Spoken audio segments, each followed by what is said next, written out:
So one of the biggest surprises for Valhalla was who invited Kratos, right? Why is Kratos there?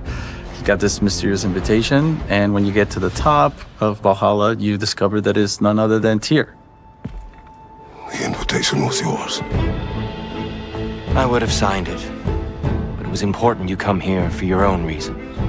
Right from the beginning, we knew that Tyr was going to be your ultimate test.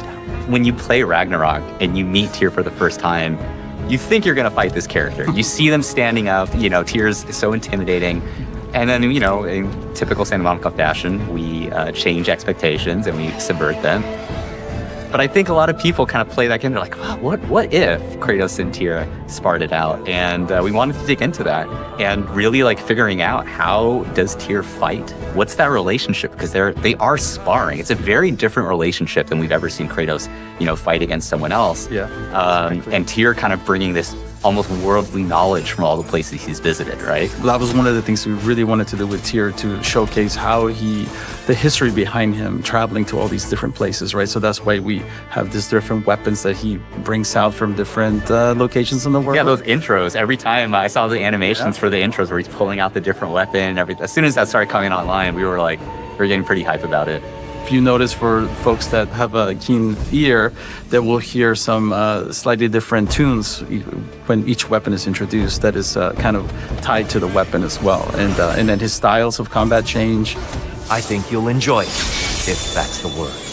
The gameplay mechanics actually are influenced by the region that he's kind of bringing to each part of the fight.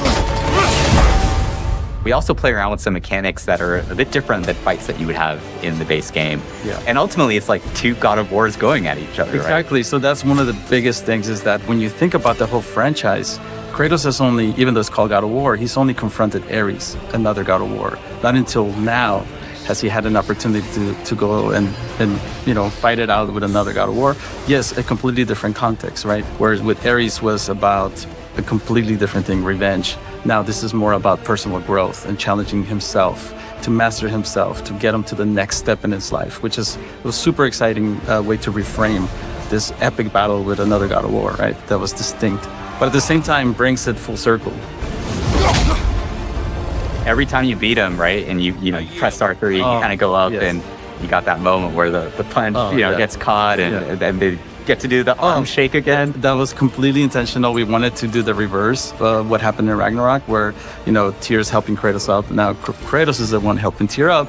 Tyr was definitely a lot of fun to bring to life, and hopefully all of you enjoy fighting them.